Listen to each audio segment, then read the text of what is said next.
Hello everyone, আসসালামু আলাইকুম। যে যেখান থেকে দেখছেন আশা করি ভালো আছেন।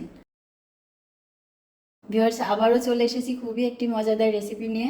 আজকে আমার রেসিপি হলো কই মাছের ভাপা। তো চলুন কথা না বাড়িয়ে রেসিপিটা শুরু করি।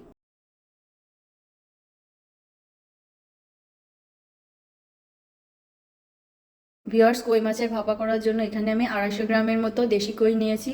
কই মাছটা আমি আগে থেকে ভালো করে লেবু দিয়ে লবণ দিয়ে পরিষ্কার করে ধুয়ে রেখে দিয়েছি। এবার কই মাছটাকে আমি ভালো করে মশলা দিয়ে ম্যারিনেট করব।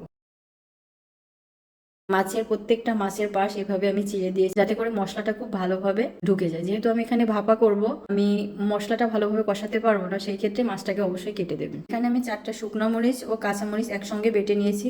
দিয়ে দিয়েছি 1 চা চামচ জিরা বাটা, 1 চা চামচ আদা বাটা, হাফ চা চামচ রসুন বাটা। দিয়ে দেবো 1 চা চামচ সরিষার তেল।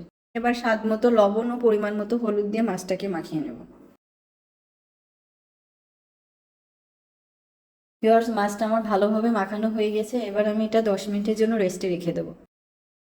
এবার যেই পাত্রে আমি মাছটা ভাপা করব, সেই পাত্রে দিয়ে দেবো সামান্য সরিষার তেল, যাতে করে মাছটা লেগে না যায়। পর্যায়ক্রমে আমি ম্যারিনেট করা মাছগুলো দিয়ে দেবো।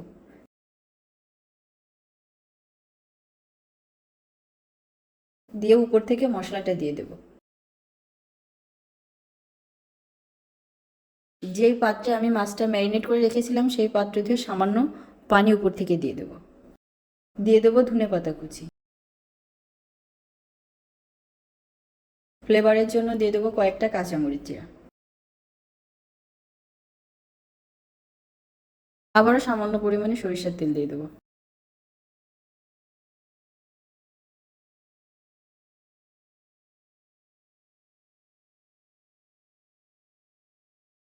এবার বড় একটি পাত্রে পানি দিয়ে তার ভিতরে দিয়ে দেবো একটি ড্রাই ভেট।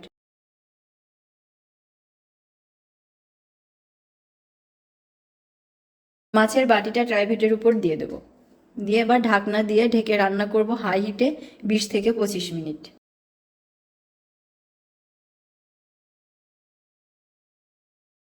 ভিউয়ার্স, দেখতেই পাচ্ছেন আমার পানির দাগটা দেখলেই বোঝা যাবে পানিটা কতটা শুকিয়ে এসেছে এবং আমার কই মাছের ভাপাটাও তৈরি হয়ে গেছে। দেখুন কত দারুণ লাগছে দেখতে, উপর থেকে তেলটা ভেসে উঠেছে। ভিউয়ার্স, রেসিপিটা যদি ভালো লেগে থাকে তাহলে অবশ্যই বাসায় ট্রাই করবেন। সাবস্ক্রাইব বা ফলো দিতে ভুলবেন না। আবারও দেখা হবে নতুন কোনো রেসিপি নিয়ে। আল্লাহ হাফেজ।